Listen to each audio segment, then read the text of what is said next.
Bonjour à tous, c'est David de la chaîne Norme Vert, bienvenue dans cette nouvelle vidéo. Alors aujourd'hui, j'ai un nouvel invité, c'est Christian. Il a un compte Instagram qui s'appelle nutrivore.ch et il a également une chaîne YouTube qui a été créée récemment, qui s'appelle Révolution Ancestrale, donc vous aurez tous les liens dans la description. Salut Christian. Salut David, Bon. merci de m'avoir invité. Le but de ces invitations que je fais depuis pas très longtemps, c'est d'avoir des gens qui connaissent des choses que je ne connais pas. Donc ça me permet de pouvoir proposer aux personnes qui me suivent d'autres informations, un autre discours. Et puis on va voir aujourd'hui, en ce qui concerne le régime cétogène, quelque chose qui va pas forcément dans le sens de ce dont je parle habituellement, donc c'est intéressant d'avoir d'autres sons de cloche. Alors pour commencer Christian, présente-toi pour les gens qui ne te connaissent pas encore. Alors moi c'est Christian, j'habite en Suisse, je suis nutritionniste, je travaille en ligne et sur place. Je suis père de famille, j'ai 2 enfants en bas âge. Sinon j'ai servi quelques années dans les forces spéciales suisses.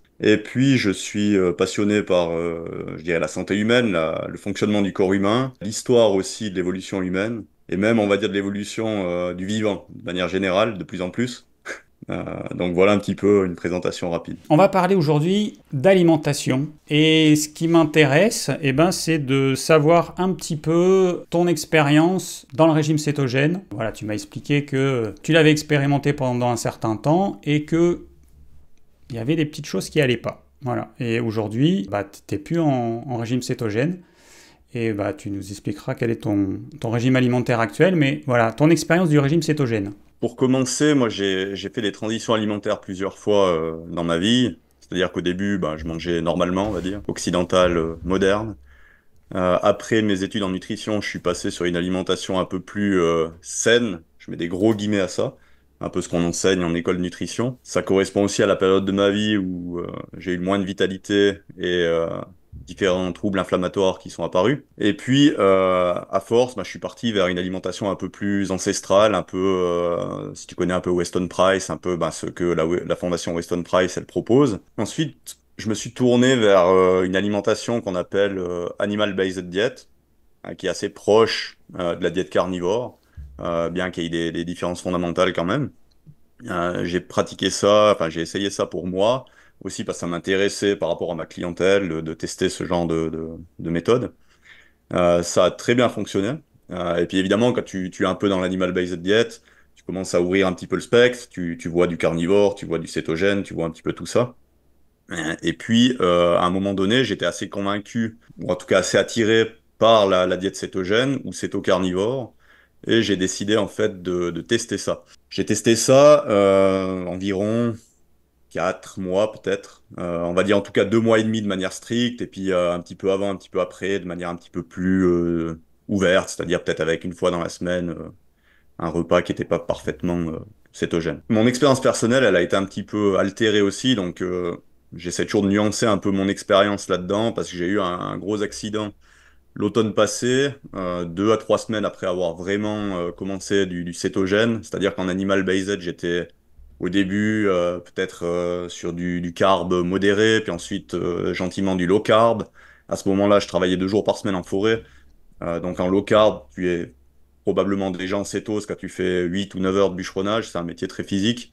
Donc j'étais on va dire, entre 30 et 60 grammes de glucides pendant plusieurs mois. Et puis ensuite, j'ai diminué drastiquement les glucides.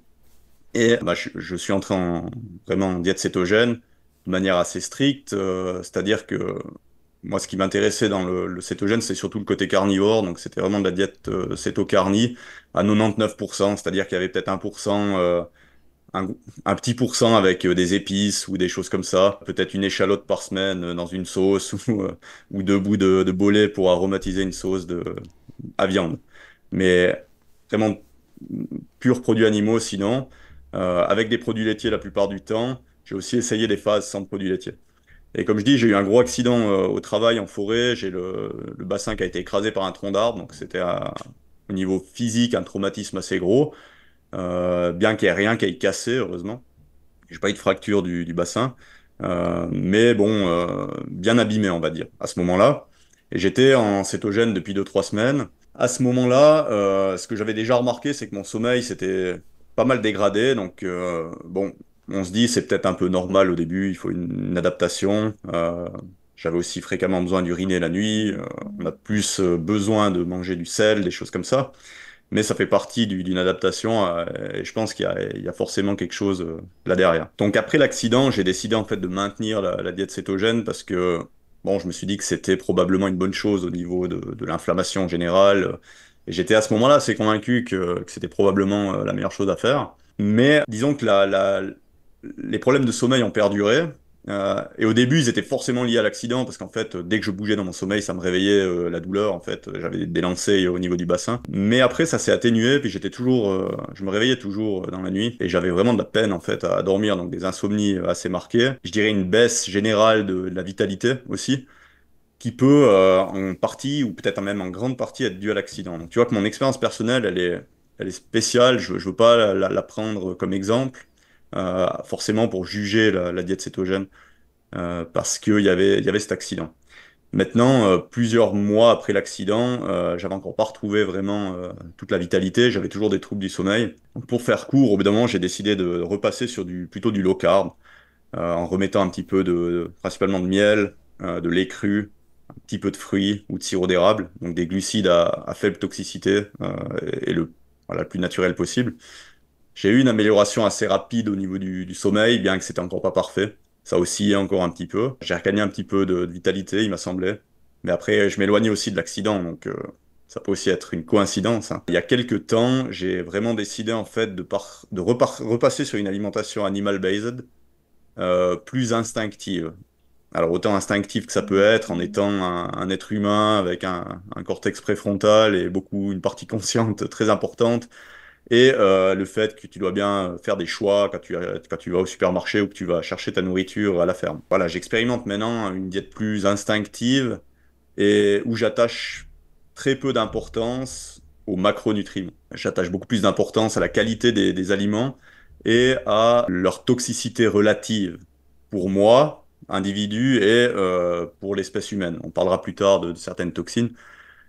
Donc c'est un peu ce que j'expérimente maintenant. J'ai eu clairement là un regain de vitalité, d'énergie, un sommeil qui est de nouveau bon. Je peux pas faire de lien direct avec le cétogène. Évidemment, il y a eu l'accident et je suis un cas particulier. Maintenant, ça se recoupe quand même pas mal avec ce que j'ai lu, vu, entendu et les expériences de mes propres clients. Certains ont suivi des diètes cétogènes avant de me voir, sont venus me voir par après. C'était des gens qui ont fait du cétogène ou du cétocarnie pendant des semaines ou des mois. Et il y a certains témoignages qui se retrouvent assez régulièrement et que tu lis aussi sur les forums ou sur l'espace Twitter américain où c'est en place depuis beaucoup plus longtemps, tout le côté cétocarnie. Et tu as visiblement des gens pour qui ça fonctionne bien, apparemment. Et il y en a aussi pour qui ça fonctionne moins bien. Est-ce que c'est une minorité, une majorité, une petite ou une grosse minorité? Je sais pas. N'empêche que c'est pas tout rose, j'ai l'impression. J'ai fait quelques analyses de sang. J'avais fait ça quand j'étais en animal based avant le cétogène. J'en ai refait un mois après l'accident et j'en ai refait avant de repasser à une diète plus glucidique. Enfin, plus glucidique.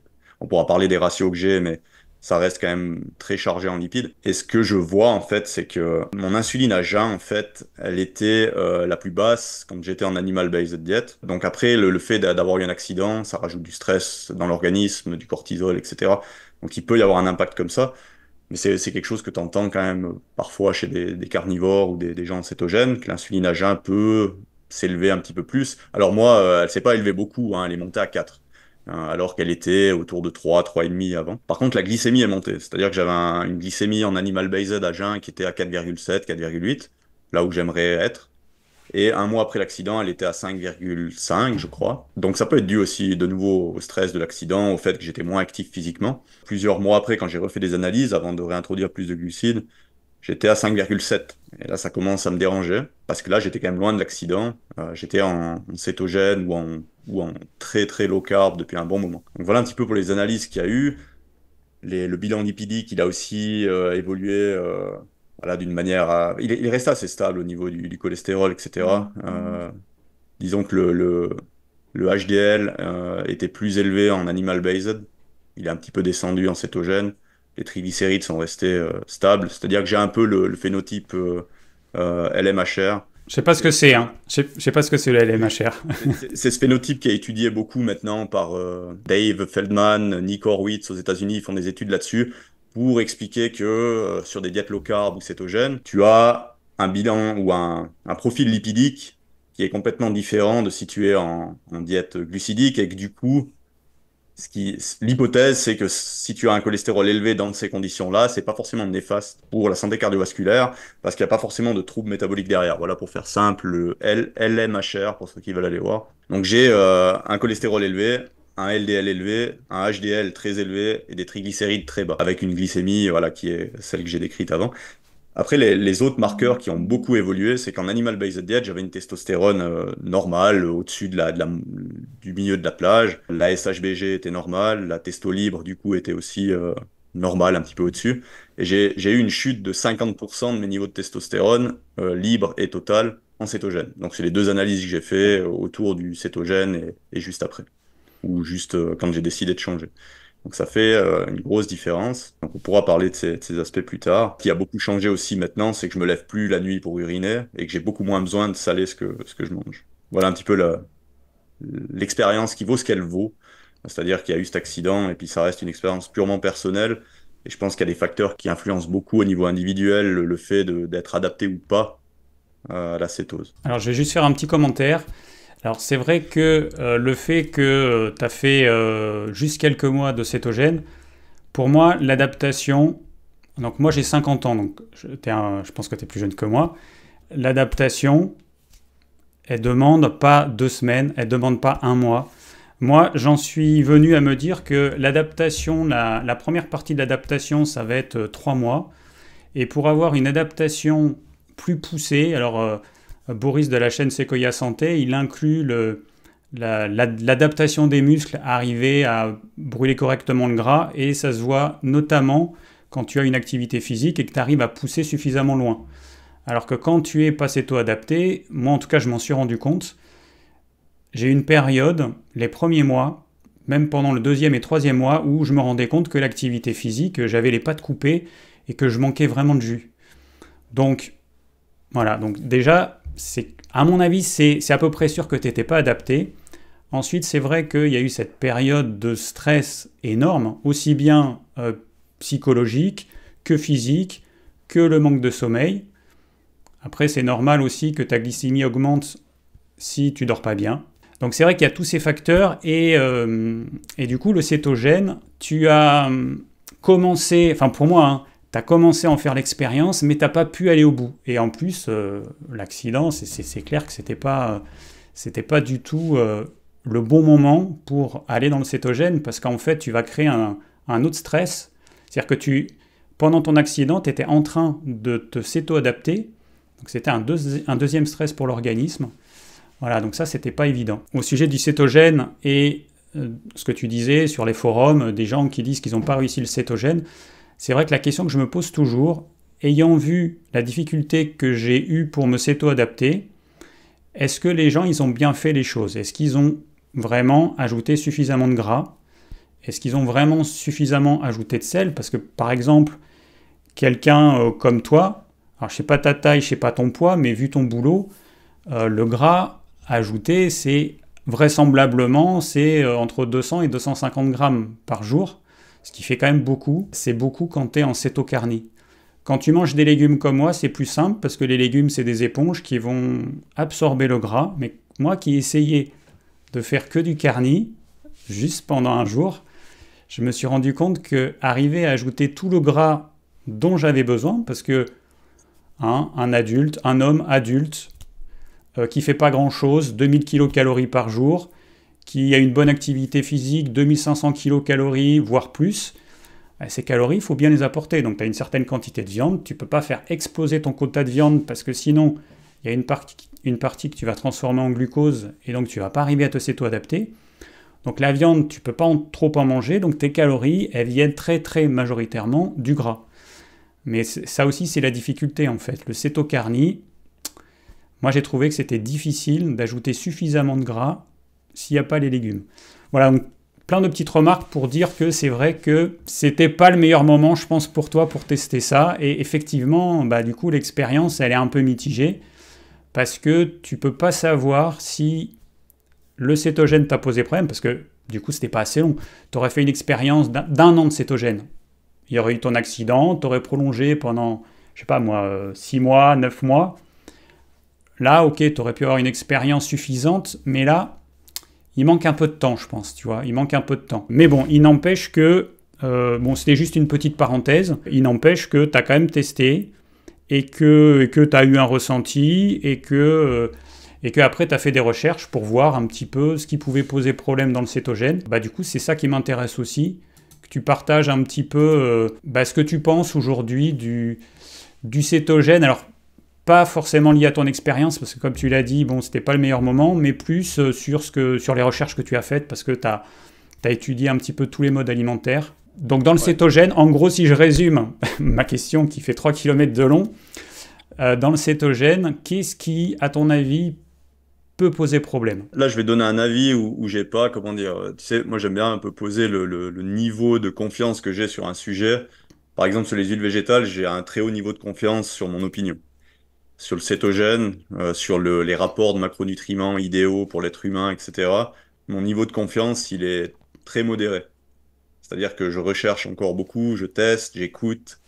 Il y a des avis très intéressants des deux côtés, des arguments qui sont vraiment très très bons du côté cétogène. J'ai aussi trouvé des arguments très très bons du côté bioénergétique, tu sais, le courant de Ray Pitt. Malheureusement, il y a très peu de discussions et de débats entre les deux camps. C'est dommage, je trouve. Voilà, de tout ça, ce que je vois, et je vais pas parler de mon expérience, parce que comme tu dis, elle est ce qu'elle est, elle a été faussée par l'accident, et je me base pas vraiment là-dessus, mais plus sur les recherches que j'ai fait. Parce que du coup, ça m'a poussé à faire beaucoup de recherches, vu que ça fonctionnait pas super bien. Et au début, j'ai vraiment essayé de faire ces recherches pour améliorer les choses. Donc j'ai essayé le pur viande rouge, sel, eau. J'ai vraiment essayé tout plein de choses, enlever les produits laitiers, enfin voilà, augmenter le gras, diminuer le gras, monter les prods, diminuer les prods. J'ai un peu tout essayé.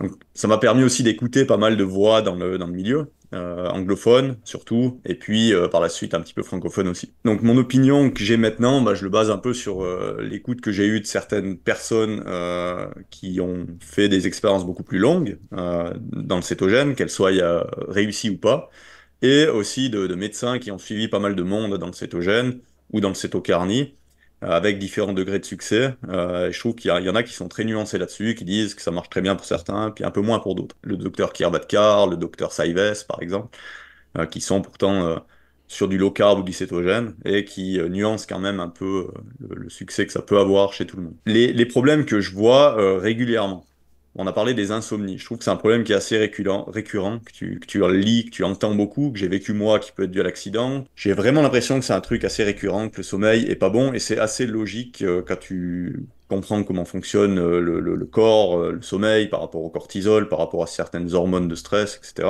Voilà, il y a ce problème-là. Ensuite, il y a le problème électrolytique, c'est-à-dire qu'il y a énormément de gens en cétogène, ou en tout cas en cétocarnie, qui doivent se supplémenter, entre guillemets, avec énormément d'électrolytes, que ce soit du sel ou des boissons électrolytiques qui contiennent beaucoup de magnésium, de potassium, etc. Et qui se réveillent beaucoup la nuit, qui ont de la polyurie, enfin qui vont énormément aux toilettes. Ça, je l'ai vécu aussi et je le vivais déjà avant l'accident. Donc les 2, 3 semaines, malheureusement, c'était pas suffisamment adapté, bien qu'à mon avis, avec 30 à 60 grammes de glucides quand tu es bûcheron, voilà, je pense que, enfin, je sais qu'en fin de journée, tu es sur des corps cétoniques parce que tu as plus grand-chose d'autre dans le système. Donc ça fait partie des problématiques. Après, il y a tout l'aspect thyroïdien, en fait, et c'est un sujet très intéressant, et je sais qu'en face, bah, il y a des arguments qui vont dire, oui, mais on est plus sensible aux hormones T3, ou on a une plus grande sensibilité à la T3, du coup, on en a moins besoin. D'accord, je veux bien l'entendre, mais après, il faut comprendre que cet argument, il est valable pour à peu près tout. Dans le corps humain, quand le corps humain manque d'à peu près n'importe quel substrat, que ce soit une hormone ou un minéral ou une vitamine, il va réguler à la hausse sa sensibilité pour ce substrat.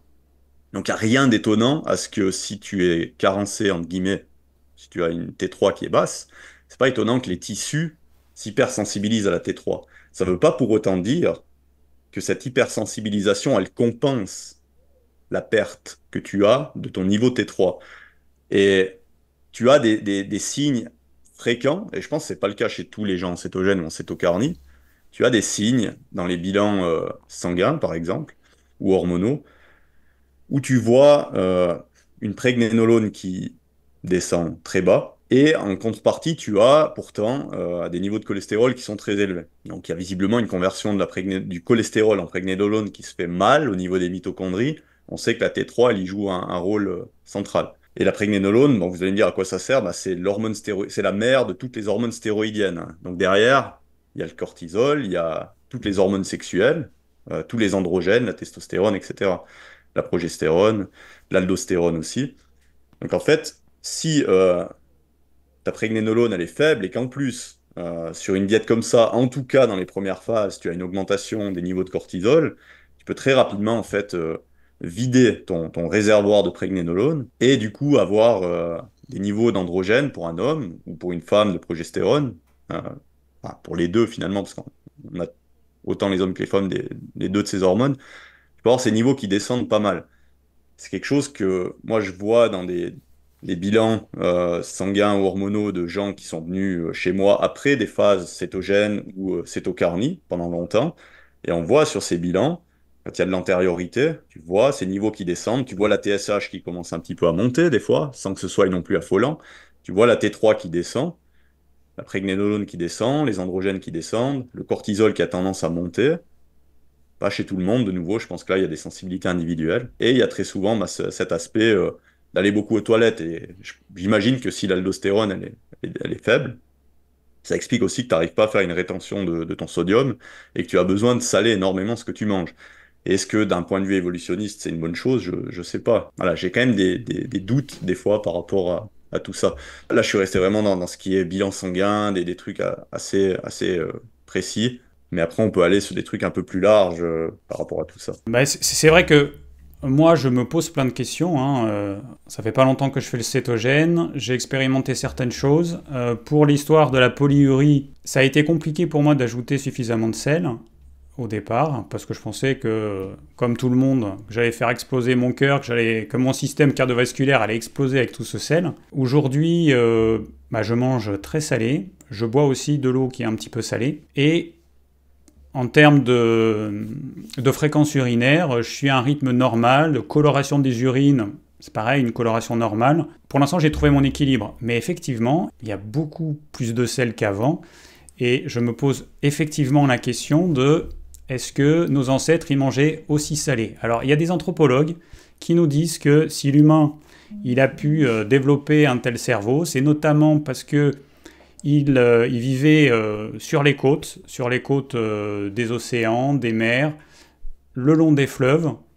Alors le long des fleuves, il n'y a pas de sel, mais autour des mers et des océans, oui. Mais le problème, c'est qu'on ne saura jamais en fait précisément ce que mangeaient nos ancêtres. Quelle quantité de glucides ils mangeaient? Est-ce qu'il était vraiment en cétose la majeure partie du temps? En supposant qu'on se prend de telle période à telle période. Bon, et puis qu'on reste à un endroit du globe, parce qu'évidemment, suivant les endroits, c'est pas du tout la même chose.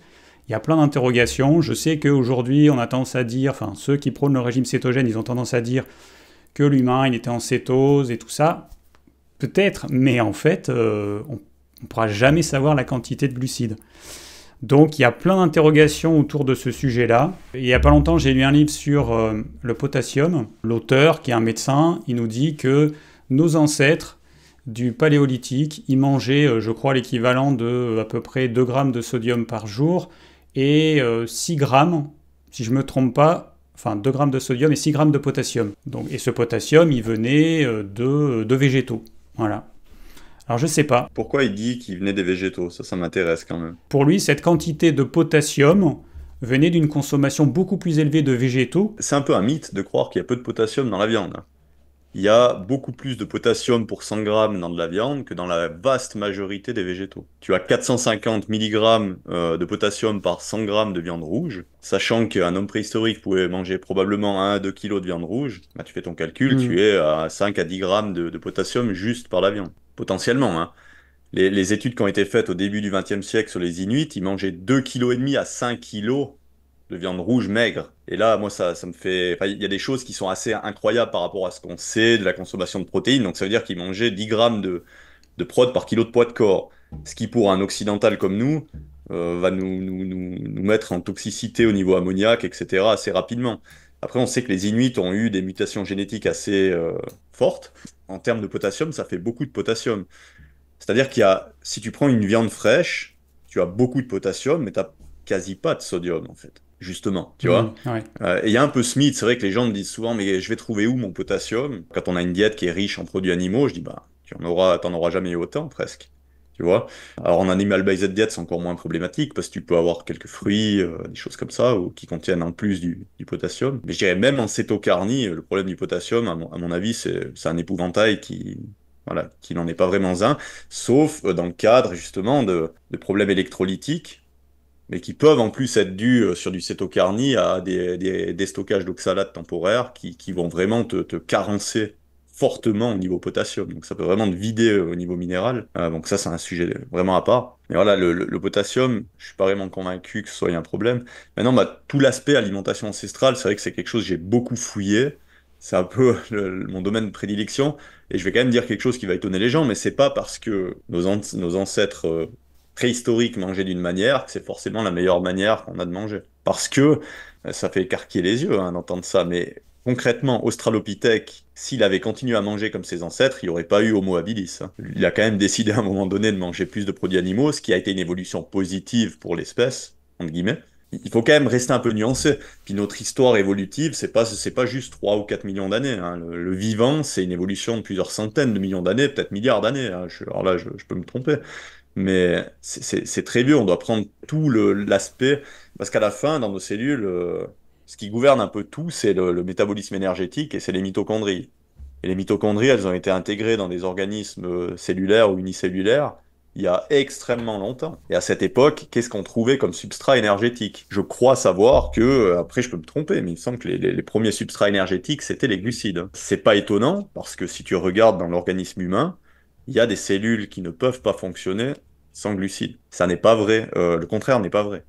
C'est-à-dire qu'au niveau énergétique, j'entends, il n'y a pas, à ma connaissance, de cellules qui peuvent fonctionner uniquement sur les graisses. Il y a par contre des cellules qui fonctionnent mieux sur les lipides, et ça, ça c'est vrai. Je crois que le cœur humain, par exemple, qui a un muscle très endurant, fonctionne mieux sur les lipides, il me semble. C'est ça, ouais. Mais, mais tu as pas l'inverse. Enfin, j'ai plusieurs critiques, en fait, par rapport maintenant au cétogène. Surtout quand il est très dogmatique et qu'on commence à voir chaque gramme de glucides comme un poison. Je mets juste de côté tous les aspects vraiment thérapeutiques liés à des maladies précises où on a besoin d'atteindre des niveaux de corps cétonique thérapeutiques pendant une phase. Je sais pas, Alzheimer, Parkinson, je pense, certains cancers, pourquoi pas. Mais de manière générale, parce que c'est un peu l'opinion qui peut être véhiculée, pas forcément dans le monde francophone, j'ai trouvé qu'il y avait plus de nuances quand même. Certaines têtes d'affiche du céto ou cétocarnie anglophone, tu as des gens qui te vendent ce message. Chaque gramme de glucides est néfaste. Alors que même dans une viande fraîchement tuée, tu as des glucides. Tu manges des fruits de mer, il y a des glucides. Je pense aujourd'hui qu'un des problèmes, c'est qu'on veut faire du cétogène peut-être trop pauvre en glucides. C'est-à-dire que aujourd'hui, tu peux avoir une alimentation à zéro glucides quasiment. Si tu achètes de la viande de supermarché qui a été rassie longtemps, il y a vraiment très très très peu de glucides dans cette viande. Donc tu te retrouves à moins de 10 grammes assez facilement, mais peut-être même moins de 5 grammes de glucides. Mais est-ce que c'était possible de manger moins de 5 grammes de glucides par jour dans une alimentation naturelle pendant la préhistoire? Je pense pas. On n'a aucun indice de ça, et au contraire, tous les indices qu'on a nous indiquent le contraire. C'est-à-dire que tu trouves toujours des glucides dans les aliments que tu manges, même s'ils sont en petite quantité. C'est vrai que le cétogène, aujourd'hui, c'est... pour moi, ça reste quand même une alimentation qui a l'air très artificielle. Et la pratiquant, je trouve que c'est artificiel. C'est-à-dire que tu dois te dire, il faut que j'ajoute telle quantité de gras. Ce qui me paraîtrait plus naturel, c'est de faire quelque chose à l'instinct. Le seul truc, c'est qu'on a beaucoup d'aliments qui sont cétocompatibles, dont certains aliments qui posent problème, en tout cas pour certaines personnes. Les oléagineux, les produits laitiers. Bon, je ne parle même pas des édulcorants et des desserts cétogènes ou des pains cétogènes à base de différentes farines, mais on se retrouve à notre disposition avec tout un tas d'aliments qui risquent de nous poser problème. Et aujourd'hui, la solution pour ne pas se planter, c'est déjà avoir conscience qu'il y a des aliments qui ne sont pas neutres en termes d'inflammation. Et moi, ce que je fais, c'est que je mesure mes cétones le matin et ma glycémie le matin. Et ça, c'est complètement artificiel, mais en attendant, ça me permet de voir si je fais des conneries ou pas. Et donc j'en ai fait des conneries évidemment au début, j'en ai fait comme beaucoup. j'ai mis des produits laitiers, ça m'a créé une produit laitier oléagineux, ça m'a créé une bonne inflammation. Donc du coup, ma cétose, elle était au ras des pâquerettes parce que avec toute cette inflammation, eh ben, mon système immunitaire qui lui carbure très majoritairement au glucose, eh ben, j'avais besoin de balancer beaucoup de glucose pour lutter contre cette inflammation. Donc cette mesure qui est artificielle, j'ai un petit appareil, des petites bandelettes, il n'y a rien de moins naturel. Enfin pour moi, c'est obligatoire dans le cétogène en 2024. Parce que sinon, ben, moi je vois qu'il y a plein de gens qui se lancent dans le cétogène. Extérieurement, j'ai l'impression qu'ils n'arrivent pas à se céto-adapter. Et comme ils n'ont pas de mesure pour pouvoir objectiver la quantité de cétone qu'ils produisent et leur glycémie, au moins le matin à jeun, bah, ils peuvent croire qu'ils font un cétogène comme il faut, mais il y a tellement de gens qui font... Enfin, pour moi, qui font pas ce qu'il faut. Donc ouais, le cétogène, c'est quand même un régime particulier, que moi, j'essaie de faire le plus naturel possible, mais c'est vrai que je suis d'accord avec toi. Et ouais, par rapport à ça aussi, c'est la seule diète que j'ai suivie où j'ai eu une relation un peu bizarre avec l'alimentation. De toute ma vie, j'ai une relation, enfin voilà, je mangeais ce que j'avais envie de manger. Je pensais pas vraiment au repas en dehors des repas, je pensais pas vraiment à... Et j'ai trouvé que dans le cétogène, ou en tout cas le cétocarnie, l'alimentation, autant elle est simple, qu'elle commence à prendre beaucoup de place dans la tête et dans la vie. J'ai trouvé ça un peu bizarre et un peu malsain avec le recul. Là où, sur une diète animal-based comme je fais maintenant, c'est très naturel de manger. Tu te poses aucune question avec ça. Voilà, tu manges, tu repars, tu fais ton boulot. Ça, c'est un aspect qui était, voilà, que je voulais encore relever par rapport à ça. Un autre aspect, on parlait de l'élévation de la glycémie en cétogène. C'est quelque chose d'assez fréquent, en tout cas, que j'ai vu dans plusieurs bilans de gens qui sont venus chez moi et qui sont rapportés régulièrement sur des forums ou des Twitter cétocarnie, etc. D'avoir cette glycémie qui commence à monter. Maintenant, il faut comprendre que ce qui fait monter la glycémie, c'est le glucagon, principalement, hein. Et on sait que en cétogène, tu as une augmentation du glucagon. Alors certains diront que c'est pas problématique. Maintenant, on a beaucoup parlé de l'insuline, ça a été très étudié, l'excès d'insuline, etc., etc. On a très peu de recul sur les effets de niveau élevé de glucagon à long terme, par exemple. C'est des choses qu'on commence à peine à voir. Visiblement, il y a des gens qui s'en sortent très bien avec ça. Est-ce que c'est le cas de tout le monde? Moi, je suis pas sûr. J'ai vraiment l'impression qu'il y a des gens qui vivent beaucoup plus mal que d'autres. Et je suis pas sûr que ce soit possible de se s'auto-adapter pour tout le monde. C'est-à-dire que je suis pas sûr qu'en fait tous les êtres humains soient vraiment faits pour être s'auto-adaptés et que le cétogène tel qu'on l'établit aujourd'hui, ce soit l'alimentation de base de l'être humain. Parce que si c'était vraiment l'alimentation de base de l'être humain, ça serait facile de manger comme ça, ce serait facile de s'auto-adapter, ce serait une vraie libération. C'est peut-être le cas pour certains, mais c'est pas le cas pour d'autres, et donc visiblement il y a quelque chose à ce niveau-là. Au sujet de la céto-adaptation pour tous les humains, bon, je ne sais pas non plus, évidemment. Après, il est évident qu'après X décennies où on a une alimentation qui est riche en glucides et tellement riche qu'en fait, la cétose naturelle, bah, elle existe quasiment plus. Il y a des gens, en fonction de ce qu'ils ont mangé le soir, ils auront, certains, pas de cétose pendant la nuit, alors que c'est quelque chose de tout à fait physiologique. Après, ce que je vois, c'est que un nourrisson, quand il naît, le nourrisson, il a une flexibilité métabolique parfaite. Il n'est pas en cétose avec des taux de 3, 4 ou 5 millimoles par litre, comme ce qu'on cherche à faire en tant qu'adulte, mais il produit des cétones tout au long de la journée, bien qu'il boit un lait qui contient quand même une certaine quantité de sucre sous forme de lactose. Donc le nourrisson, lui, il est capable de brûler en même temps des lipides, des cétones et du glucose. Et ça, il n'y a que pendant cette période, après la naissance et ensuite pendant l'allaitement au sein, que ça reste. Ça pourrait rester plus tard si jamais il avait une alimentation qui arrive à obtenir ce ratio de juste la quantité de glucides qu'il faut, mais bon, après, c'est impossible. Et puis après, moi, je vois les gamins autour de moi, je vois ce que les parents leur donnent. Les petits, c'est des purées de compote, c'est des purées de carottes, c'est des purées de courges, c'est des choses qui sont quand même très sucrées. Les matières grasses, en fait, il y en a peu. Il y a peu de matières grasses que tu donnes à un nourrisson. Les protéines animales, moi, ce que j'ai remarqué avec des jeunes enfants, des très jeunes enfants, qui ont moins de 3 ans, si tu les laisses faire, ils vont naturellement être attirés vers des protéines animales, tant que ce n'est pas des trucs mal cuits ou un peu dégueulasses. Ils vont être naturellement attirés vers les protéines animales. C'est juste une constatation, ça n'a aucune valeur de preuve, mais malgré tout, il n'y a pas un dégoût. Par contre, c'est vrai que ce qu'on remarque, c'est qu'il y a quand même un dégoût pour les légumes. Ça c'est clair que d'un côté, bon, le sucre, on n'en parle pas, parce qu'on est fait pour être attiré par le sucre. On n'en parle pas de la saveur sucrée qui est particulière, mais c'est vrai que quand on regarde d'un côté les légumes, d'un côté les protéines animales, moi, j'ai jamais vu un enfant se jeter sur les légumes et un enfant détester les protéines animales. Après, tu trouves ce qui lui convient, mais tu trouveras toujours une protéine animale qui lui conviendra. Ouais, j'ai une bonne expérience là-dedans avec mes enfants, en fait. Mais pour revenir juste avant à bon, le cétogène chez le nourrisson, c'est pas la même physiologie que le cétogène chez un adulte. Hein. C'est pas un très bon exemple pour justifier le cétogène, le cétose chez l'adulte. Je vais juste te couper. En fait, c'est pas... Il est en cétose, mais moi, ce que j'aurais tendance à dire, c'est plus qu'il a une flexibilité métabolique.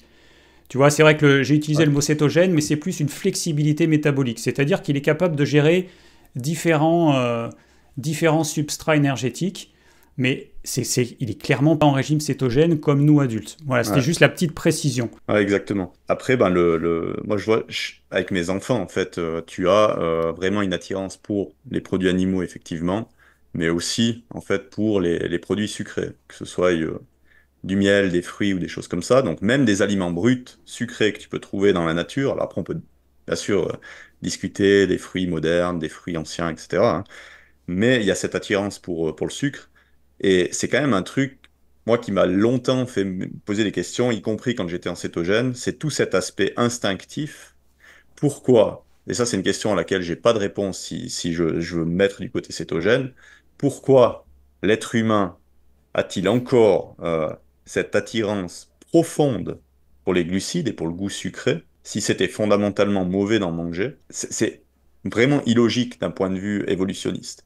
Là où sur les graisses, par exemple, tu as vite un sentiment d'écœurement. Et les graisses au niveau goût sont assez neutres. Elles amplifient un petit peu les arômes hein, de la viande, etc. Donc c'est un peu agréable d'en manger, mais on est vite écœuré. Moi, je sais que si je mange du bouilli de bœuf très très gras, je vais être très très vite écœuré. Et si j'écoute mon instinct, je vais beaucoup plus facilement limiter le gras que limiter le sucre. Et j'essaie de rester un petit peu humble par rapport à l'histoire, à l'évolution des êtres vivants, parce qu'on peut faire tous les calculs et théories qu'on veut aujourd'hui, mais n'empêche que notre cerveau nous récompense quand il obtient du sucre. Et c'est là que les gens du côté bioénergétique, de Ray Peat, etc., ils marquent un point, à mon avis. Parce que c'est une constatation qui est là et qui est difficile en fait à aller contre. Comment on explique en fait qu'on a cette attirance? Bah écoute, moi je dirais qu'à une époque où c'était rare, ça paraît logique, mais aujourd'hui le sucre c'est devenu un vrai piège en fait, parce qu'on est passé de rare à il y en a absolument partout. À une époque où c'était tellement rare et en plus c'était un indicateur important, puisque les aliments sucrés, enfin les fruits, hein, parce que c'était les végétaux, quand ils étaient sucrés, ils n'étaient pas toxiques. Donc c'était aussi un indicateur pour l'humain, mais en même temps il n'y a pas que l'humain. Hein. Les expériences qui ont été faites sur les souris, sucre plus cocaïne, bon, on s'est rendu compte que finalement les souris a préféré le sucre. Mais c'est pas que les humains. Je pense que tous les mammifères ils sont câblés pour ça parce que ça reste un indicateur que ce végétal il sera pas toxique. Si tu prends un fruit bien mûr, il va être bien sucré. Si tu prends un fruit qui va pas être mûr, il va pas être sucré, il va être bourré de lectine. Et donc voilà, c'est peut-être alors c'est une hypothèse et c'est peut-être un aspect seulement du problème, mais en tout cas, c'est compliqué pour moi de ne pas tenir compte du fait qu'avant il y en avait très peu et qu'aujourd'hui on en a tellement qu'on est obligé de lutter contre cette attirance qui, effectivement, elle est tout à fait naturelle. Aujourd'hui, le nombre de gens qui doivent lutter contre le sucre parce que tu en as partout. Et puis, tu vois, des trucs tout cons, mais des fois, tu vas être attiré par des aliments, genre le vinaigre balsamique, 25% de sucre. Tu dis, oh, mais c'est bon le vinaigre balsamique. Ben oui, cette acidité qui est contrebalancée par ce sucré, ça amène une espèce de combinaison qui est super agréable. Et en fait, comme ça, il y a plein de trucs. Le ketchup, pourquoi les gamins, ils aiment autant le ketchup? Pareil, sucre et acide, ça fait une espèce de synergie qui est super stimulante, en fait. C'est deux saveurs qui vont nous stimuler en même temps. Et enfin, même il y a trois saveurs, puisque tu as en plus le salé. Donc, ouais, j'ai du mal à ne pas considérer le sucre comme quelque chose de problématique aujourd'hui dans notre société, parce qu'il y en a trop, parce qu'on est câblé pour aimer le sucre, et que du coup, ça va être compliqué pour arriver à pas tomber dans le piège du sucre, c'est-à-dire il y en a partout. Je pense en fait que le sucre, il devient problématique, à mon sens, hein, maintenant, comme je vois la chose, il est problématique quand il vient sans nutriments qui sont nécessaires pour le métaboliser, etc. Donc si tu as une diète qui est très sucrée avec en plus des sucres raffinés, euh, tu as ce problème. Maintenant, on a des populations primitives qui ont des diètes hyperglucidiques et qui n'ont aucun problème métabolique. Euh, donc, fondamentalement, c'est difficile de dire que le sucre est un problème. On sait aussi que le sucre, il est consommé depuis 150, 200 ans et que la vaste majorité des problèmes chroniques et la grosse dégénération principale, on l'a depuis 50, 60 ans, avec l'introduction, à mon avis, des huiles végétales en masse, la diminution des produits animaux et l'augmentation des produits végétaux. Maintenant, au niveau préhistorique, on dit toujours il y avait quasi pas de fruits ou il y en avait très peu. Je suis pas sûr, hein. Parce qu'on nous vend aussi du côté Céto-Carni cette image de l'homme préhistorique sur la banquise presque.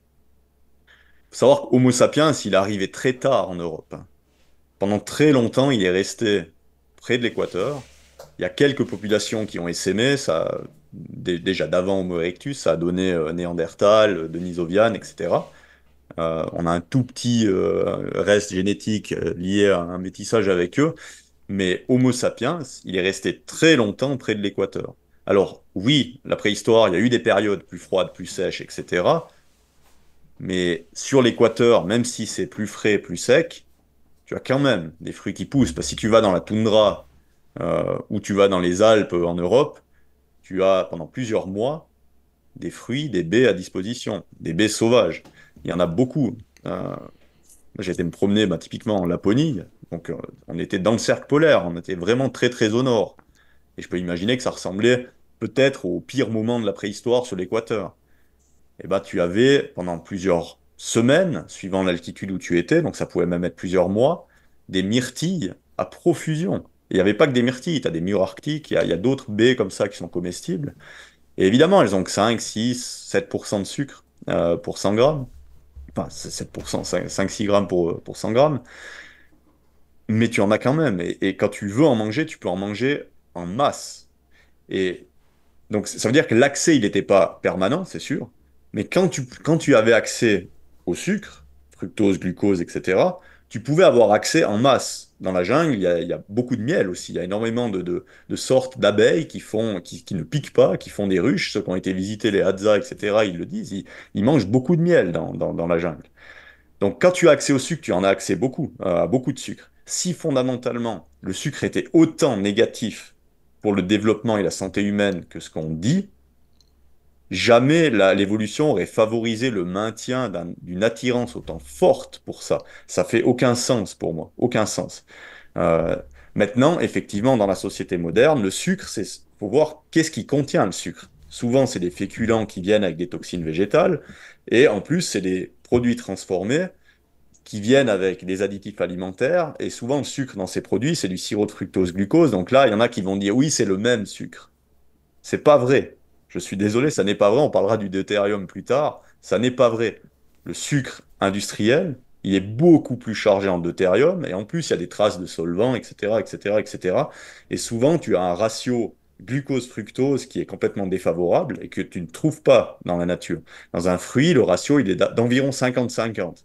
À part certains fruits qui sont particulièrement problématiques comme la poire ou la pomme. Mais pour la plupart des fruits, ou le miel, ou le sirop d'érable, tu as des ratios soit avec un peu moins de fructose que de glucose, soit du quasi 50-50, entre 45 et 55. Et ça, c'est un aspect essentiel. Dans du sirop de fructose-glucose, comme ils font à partir du maïs, ils peuvent monter beaucoup plus haut dans les ratios de fructose. Et ça, c'est potentiellement négatif parce qu'au niveau intestinal, tu peux pas absorber le fructose si tu n'as pas de glucose. Et du coup, le fructose que tu n'absorbes pas, il finit dans le côlon. Là, il va nourrir des bactéries qui vont produire des endotoxines. Ces endotoxines, elles sont étroitement liées, on le sait, en cause, avec des trucs comme le foie gras, comme la résistance à l'insuline et énormément de troubles de santé chronique. Donc souvent, ce qu'on attribue en fait au fructose, on peut l'attribuer au fructose, mais dans un contexte précis, tu vois. Et on a vite tendance j'ai l'impression, à prendre des raccourcis à ce niveau-là.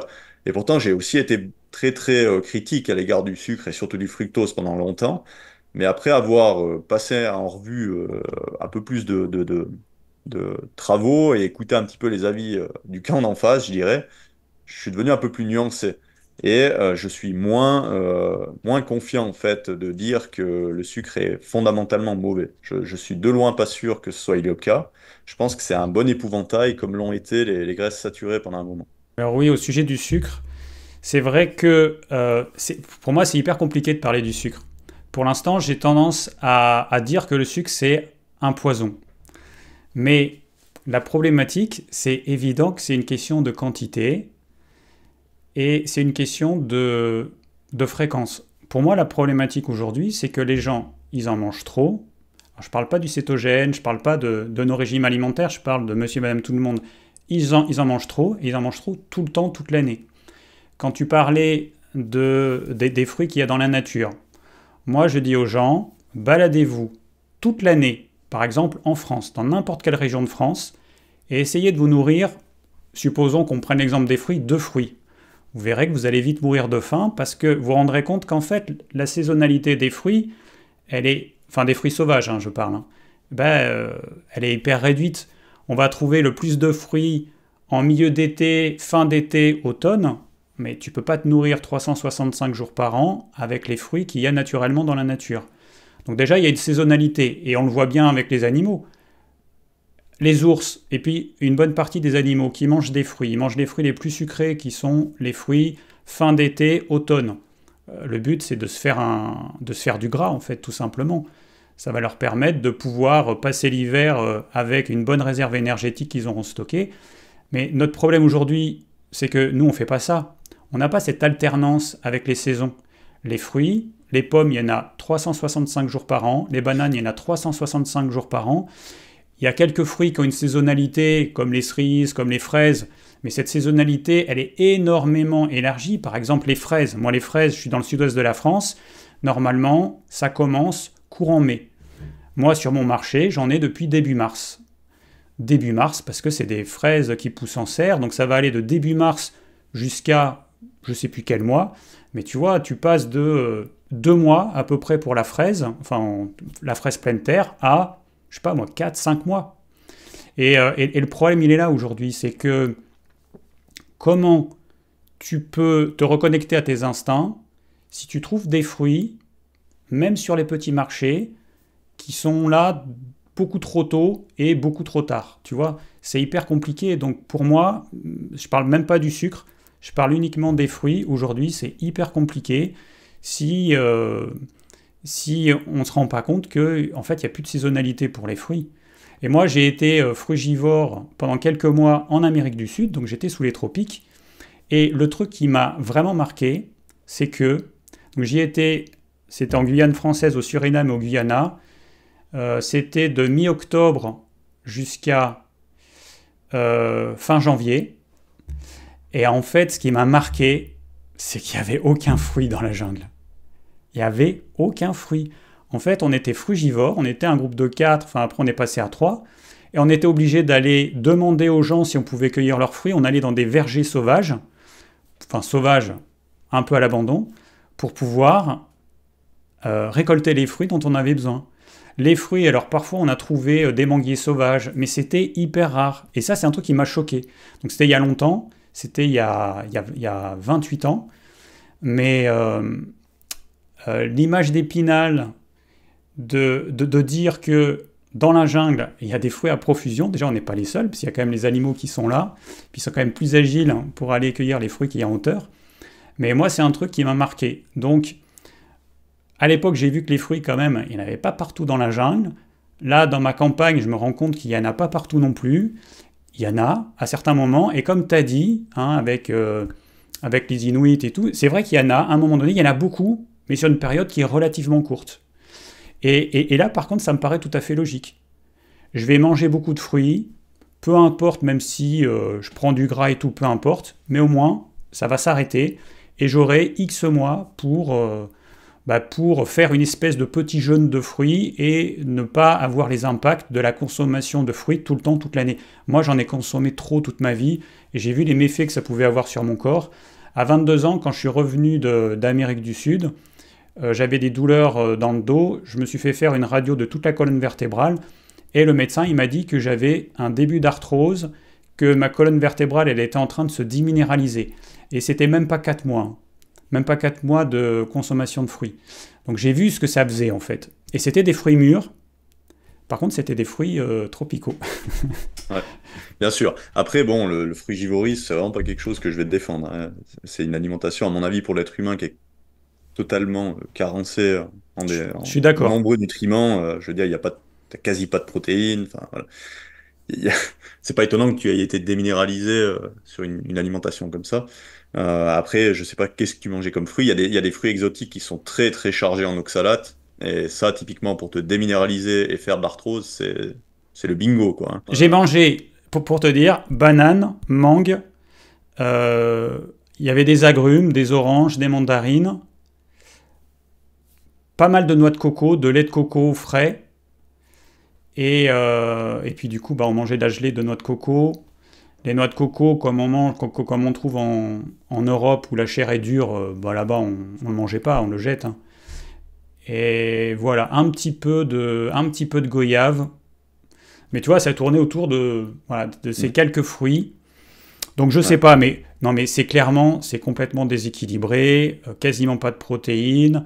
Je suis d'accord que ça allait pas du tout. À l'époque, je pensais Ouais. que c'était absolument génial. Bon, j'en suis revenu. Hein. Bah, clairement, après, en anthropologie, ce qui montre, c'est que l'être humain, il était omnivore, hyper carnivore, hein. Ça veut dire, d'après les différentes études, c'est entre 80 et 95% de produits animaux dans la diète. De manière générale, sur ce qu'ils ont, enfin, différentes études qu'ils ont fait sur la préhistoire. Euh, donc, il reste quand même 5 à 20% de végétaux, qui étaient principalement soit des aliments de secours comme des tubercules, soit des fruits à certaines saisons.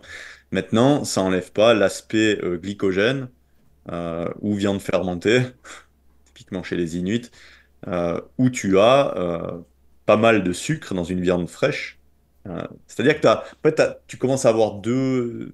Si on prend, il y aurait deux archétypes. Tu as l'être humain sous l'équateur qui a beaucoup plus facilement accès que près des pôles à des fruits ou du miel ou des choses comme ça, et donc qui peut plus facilement avoir en fait des glucides de cette manière.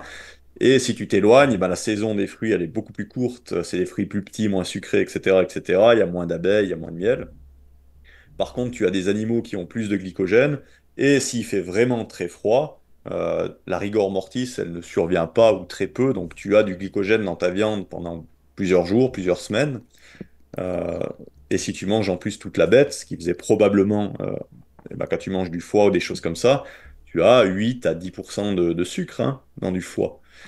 Dans les palourdes, qui sont un des aliments visiblement consommés pendant la préhistoire le long des côtes, de ce que tu parlais, les palourdes, c'est jusqu'à 15% de glucides dans des palourdes. Quand tu en manges pas 100 grammes, hein. Si tu trouves une colonie, tu peux t'en taper plusieurs centaines de grammes. Donc on est très loin de rester sur du cétogène à ce niveau-là.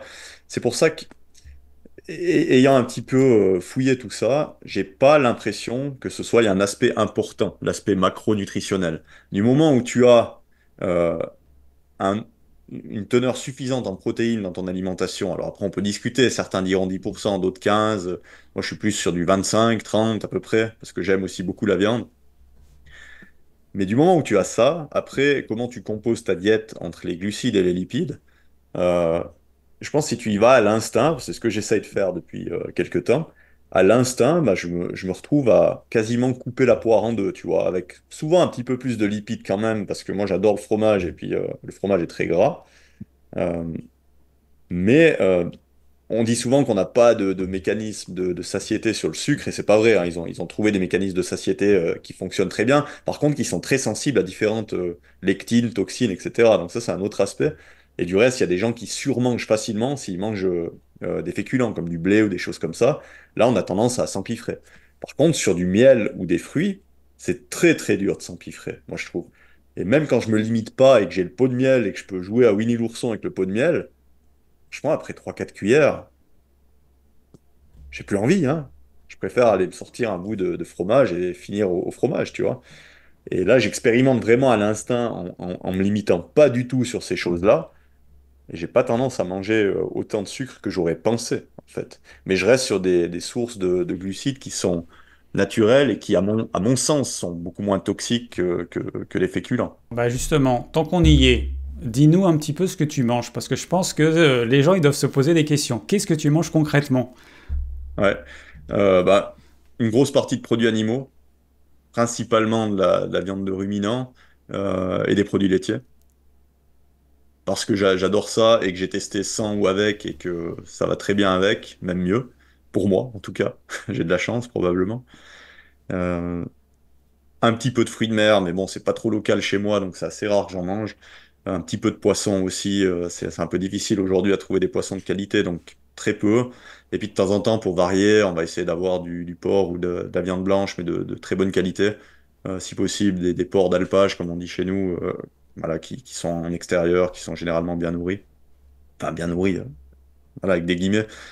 Mais ça reste de la viande d'assez bonne qualité, je pense, ou même de très bonne qualité parfois. Et j'accompagne ça de végétaux à faible toxicité ou de glucides de type miel, sirop d'érable, lait cru, yaourt nature, confiture même, je mets de la confiture dans mon yaourt nature. Euh, Pourquoi? Bah, pour amener du carburant.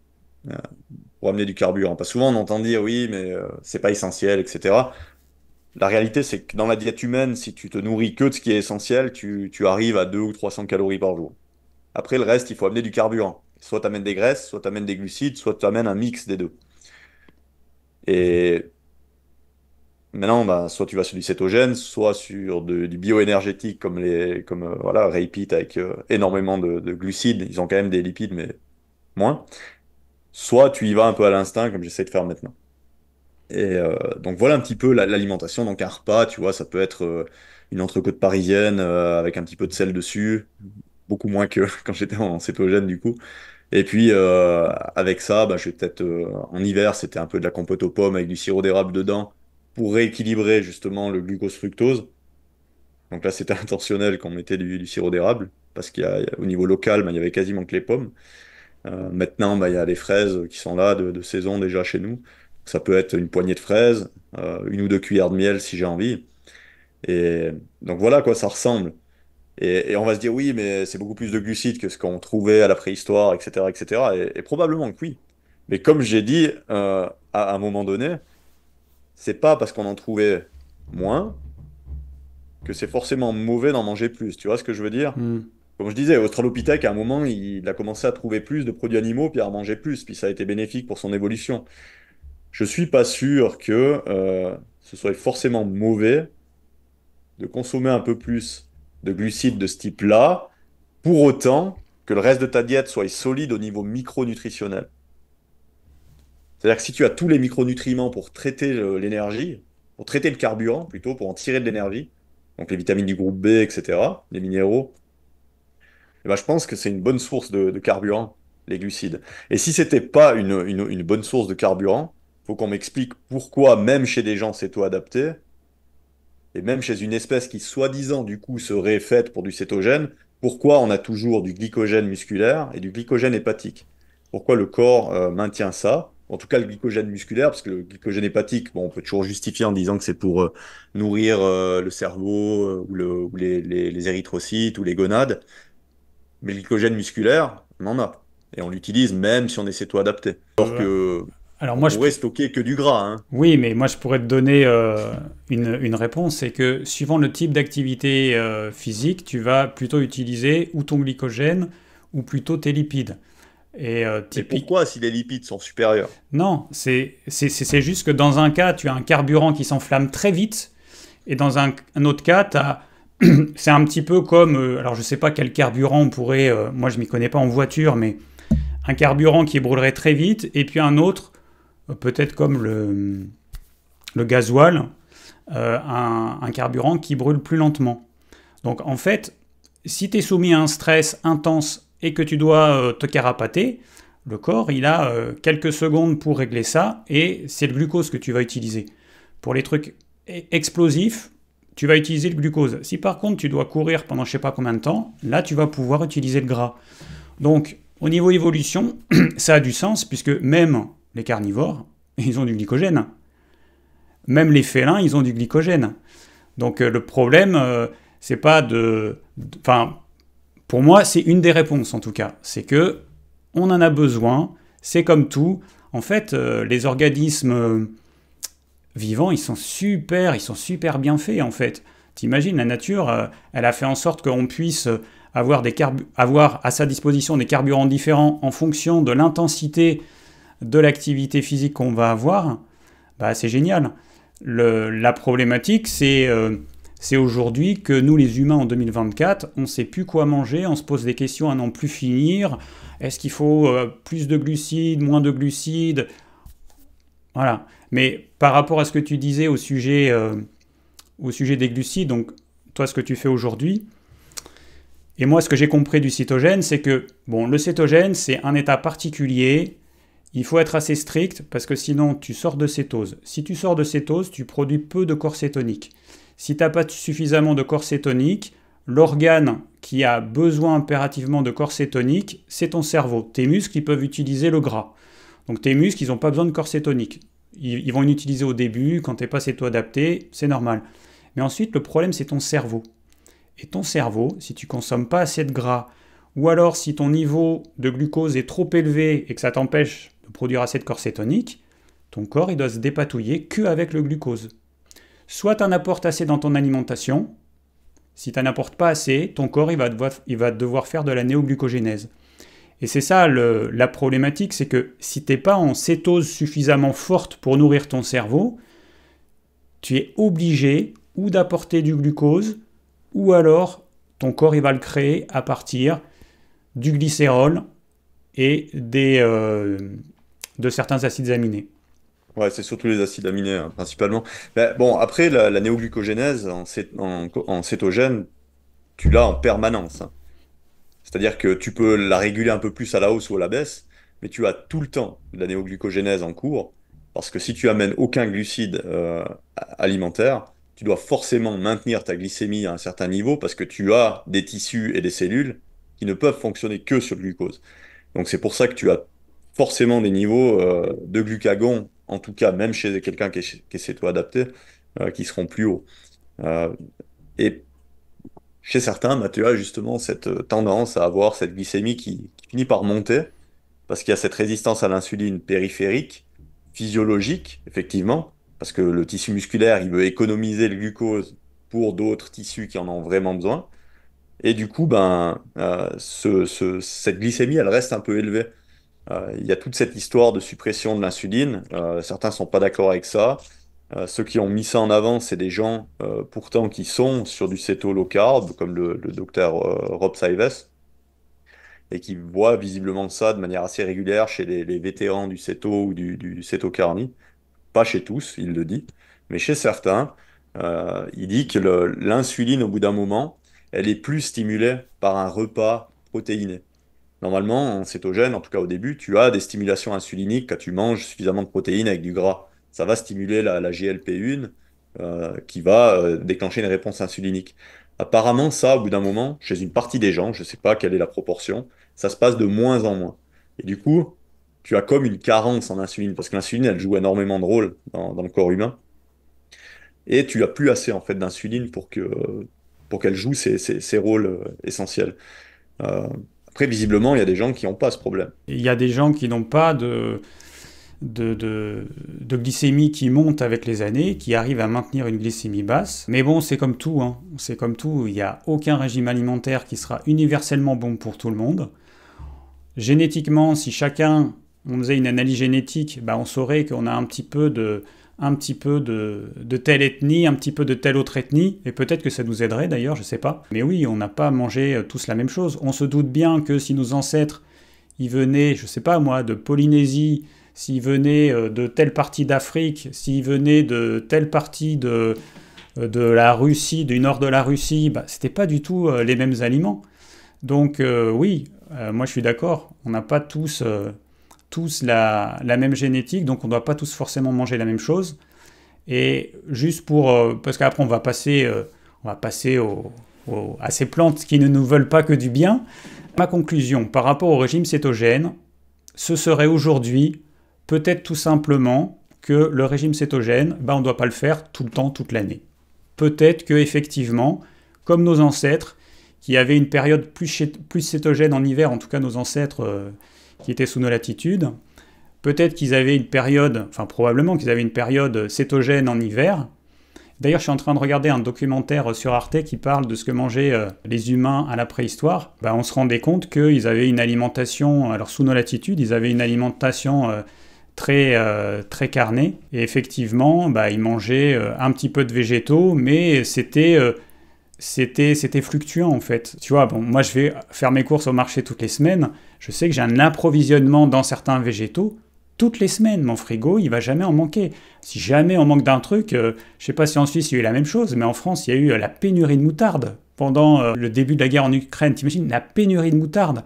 Ils en ont parlé aux infos. T'imagines un peu un condiment, et ils en parlent aux infos comme si c'était catastrophique, et puis ils interrogeaient les gens, et puis les gens, les pauvres, ils pouvaient plus faire de mayonnaise, ils pouvaient plus faire de sauce, de salade avec la moutarde, c'était la catastrophe absolue. Aujourd'hui, on est habitué à avoir tous les aliments tout le temps.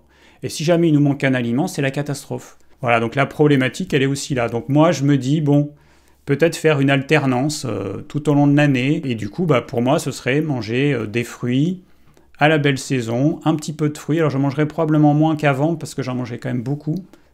Beaucoup trop, en tout cas pour mon tempérament. Donc moi, c'est ce que je dirais pour le régime cétogène. Après, comme tu l'as exprimé, et comme moi, je le dis aussi, il y a beaucoup de doutes en fait. Il y a beaucoup plus d'interrogations que de certitudes. Donc on en est là, avec forcément une expérience différente l'un et l'autre, parce qu'on n'a pas vécu les mêmes choses. Les fruits, c'est quelque chose que j'adore, mais mon corps, il n'aime pas trop quand je dépasse un seuil. Et le seuil, je l'ai dépassé toute ma vie. Donc je sais qu'aujourd'hui, je dois faire attention, et c'est pour ça que mon discours, aujourd'hui, il est de dire aux gens, attention, les fruits... Déjà, c'est pas quelque chose de si naturel que ça. Et en plus, attention, n'en consommez pas tout le temps, toute l'année, en quantité comme moi, c'est-à-dire en quantité avec un peu du no limit. Donc voilà, ma conclusion sur ça. Je dois dire que j'utilise quand même avec ma clientèle, dans des cas précis, du cétogène ou du cétocarnie. Cétocarnie pour des troubles auto-immuns très graves, par exemple. Donc, c'est des outils que j'utilise. C'est-à-dire que ce que je fais pour moi, c'est-à-dire de l'animal-based instinctif, c'est pas quelque chose que je recommande de manière générale à tout le monde. L'animal-based, c'est quelque chose que je recommande assez facilement. Mais de nouveau, il faut s'adapter aussi à la réalité, à chaque individu. On parlait des enfants. Moi, je vois mes enfants, si je les coupe complètement des aliments traditionnels qu'il y a dans notre société, qui sont ce qu'ils sont, mais si tu leur coupes complètement l'accès à du pain, à des pizzas, à des choses comme ça peut vraiment créer des problèmes à un moment donné dans ta relation avec tes enfants, dans leur relation à eux avec la nourriture. Et il faut voir à quel moment tu fais pas plus de dégâts psychologiques que physiques, tu vois. Donc nous, on essaye d'avoir une certaine souplesse aussi par rapport à ça. Alors certains rigoleront parce qu'ils vont dire que je suis pourtant très rigide, mais on essaie de garder cette souplesse avec les enfants parce que c'est difficile. Et moi, je vois mon petit qui a eu un accès, le petit dernier qui a eu un accès illimité aux produits animaux et aux produits gras. Par période, il a vraiment envie de manger plus de fruits ou de choses comme ça. Et on lui donne, et c'est un jour ou deux, il mange un peu plus de fruits, puis après, il a de nouveau envie de manger un peu plus de produits animaux. Et c'est intéressant d'observer l'instinct des bébés, ou l'instinct des petits. On parlait de l'instinct par rapport aux végétaux. Là, l'instinct, il est clairement marqué, hein. Tu leur fais pas avaler ça. Les épinards à 6 mois, il y a, je pense, un bébé sur 10 000 qui va accepter de manger ça. Déjà que les adultes, ils ont du mal, mais Ouais. ce que tu dis là sur, sur ta façon d'éduquer les enfants par rapport à l'alimentation, tu vois, c'est vrai que c'est bien, parce que qu'est-ce que fait un parent lambda? C'est qu'il va imposer au gamin de manger, par exemple, tel fruit tous les jours. Mange ton fruit, c'est le goûter, mange tel truc. Alors que toi, ce que tu vas faire avec tes enfants, tu leur proposes différents trucs, donc tu leur proposes quand même un large éventail d'aliments, et tu leur laisses choisir, Et effectivement, quand c'est l'instinct qui te guide, t'en manges pas à volonté tout le temps, toute l'année. C'est à un moment donné, c'est quand notre cerveau nous guide que on a entendu « Ah mais une pomme par jour, alors je sais plus le truc, mais une pomme par jour t'éloigne du médecin ». Tu vois, en fait, il y a plein de choses qui nous conditionnent à manger le même aliment tout le temps, toute l'année, tous les jours. Tu fais le contraire avec tes enfants et c'est ça en fait la grande différence. Et effectivement, c'est là que, a priori, ça posera moins de problèmes parce qu'ils n'auront pas été conditionnés. Alors on arrive au terme de la première partie de cette vidéo qui finalement est un petit peu longue, donc elle est en 2 parties. Dans la deuxième partie, on va notamment parler des toxines végétales et je pense que vous allez apprendre plein de choses. Merci à tous d'avoir suivi cette vidéo, j'espère que ça vous a plu. Si vous avez des questions ou des commentaires, n'hésitez pas et je vous dis à très vite pour la prochaine vidéo.